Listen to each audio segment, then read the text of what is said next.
The front desk clerk told him one thing before he even got his key. If anyone knocks tonight, don't answer. Unless it's her.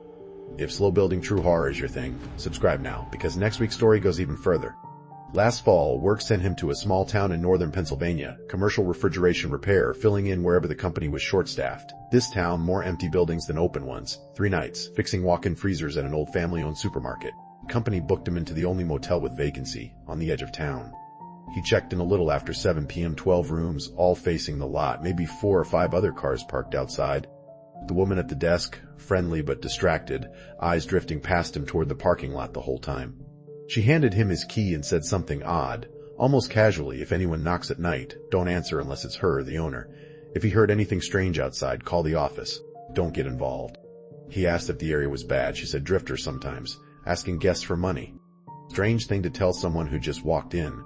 He was tired. Didn't think much of it. His room, second to last. Old but clean enough. Cigarette burns on the dresser, dark spots on the carpet. Walking back from the gas station around 8, he noticed a man sitting in the dark green pickup 2 spaces from his own, engine running, headlights off. The man didn't look over as he passed, just sat there, both hands on the wheel, staring straight ahead. He figured the man was waiting for someone, went inside. Around 10:30, shower, bed. 20 minutes later, footsteps outside, normal enough, other guests around. Then the footsteps stopped, right outside his door. 15 seconds of nothing. Then they moved on.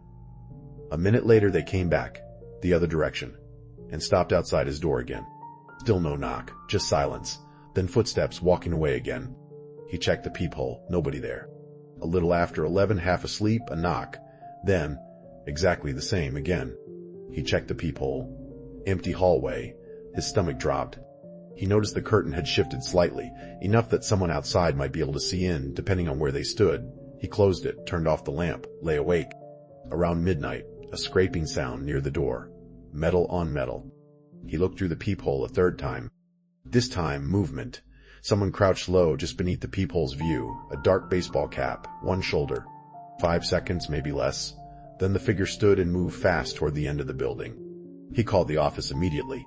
The woman sounded annoyed, until he told her someone had been right outside his door. Then she went quiet, asked if he'd opened it, told him to stay inside, said the owner would check. Headlight swept the curtain a couple minutes later. Someone drove through the lot slowly, then left. The office called back, nobody there now. Probably just someone messing around. He asked about calling police. She said it wouldn't help unless the person came back. He barely slept, passed out around 3, woke at 5:15 to his truck's door alarm going off. He looked through the window. A man standing at the driver's side, door half open, tall, dark jacket and hat, turned away, until he suddenly looked straight at the window, like he already knew he was being watched. The man shut the door and walked off fast, toward the road behind the motel. This time he called 911. Police arrived. Nothing missing from the truck. He never left anything in it. One officer asked if he was sure he'd locked it. He knew he had. The older officer took more interest once he mentioned the knocking, the crouching figure. Asked about cameras. Only 2, office and front entrance. Nothing covering his side of the lot. Before leaving, the older officer told him, if it happens again, don't open the door for any reason. Leave in the morning if you can. He had work that day. Stayed anyway. Told himself he was overreacting. Daytime passed normally. Back at the motel by dark, he parked under the brightest light, carried everything in at once. The desk clerk asked if he was okay. He admitted he hadn't slept. She offered, almost as an afterthought, to move him to a room near the office. He asked why she hadn't offered that the night before. She said she didn't think it was necessary, then added something that stuck with him. It usually doesn't happen 2 nights in a row. He asked what that meant. She backpedaled instantly. Just drifters, she said. They move on. He considered leaving, told himself one more night, then out in the morning. Around 8 p.m., eating dinner in his room, he heard a truck moving slowly through the lot, same dark green pickup. It drove past his room, turned around near the road, and parked at the far end with its lights off. He called the office. The owner this time, irritated, said there wasn't much he could do unless the truck was blocking someone in. The truck never moved. Tried to sleep in his clave for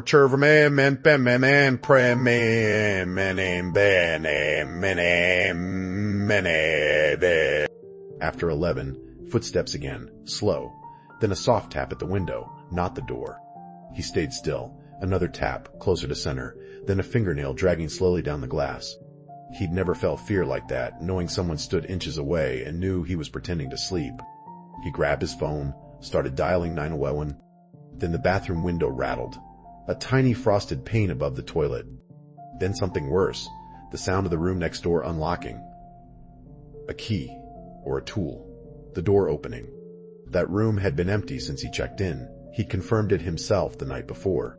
He crouched near the shared wall. Movement next door. Quiet, deliberate, not someone checking in. He called 911, whispering. The dispatcher kept him on the line, one hard hit against the shared wall behind his headboard, testing it. Then quiet. The bathroom window began to move again, opening, just slightly. He ran, shoved it closed with both hands, something pushed back from the other side, not hard. Enough to feel. He locked the flimsy latch and backed away. Dispatch said 2 minutes out. Movement at his front door now too. More than one person it sounded like. Soft knocks, same as the night before. He didn't answer. Jammed a chair under the doorknob. Police arrived. Headlights hit the curtains, and running started immediately, at least 2 sets of footsteps. Officers found the bedroom window screen removed, tossed in the bushes, fresh pry marks on his truck door, and on the door of the supposedly empty room next to his. Later, privately, the older officer asked if anyone had reason to be angry with him. If he posted online about staying there. No, to both. Then the officer told him they'd seen that green pickup before. 2 other incidents at the same motel over the past 6 months, men staying alone for work. Someone had tried getting into their vehicles at night both times, one left without fully reporting it. The other woke to find his door cracked open, despite swearing he'd locked it. Nothing taken in either case. The theory, a group targeting out-of-town men, isolated, following them from bars or work sites, waiting for the right moment. He packed while officers stood outside, checking under the bed before leaving, something he never normally does. He found a folded piece of newspaper wedged against the wall. On the back, his room number, his truck's plate, written in pen. Whoever it was hadn't picked him at random. They'd been watching long enough to write it down. He left before 1 a.m., drove nearly 2 hours home. He still doesn't know who they were or what they wanted beyond the vehicles and the doors, but he knows this: some silence is just silence, and some silence is someone outside waiting to see if you'll move first.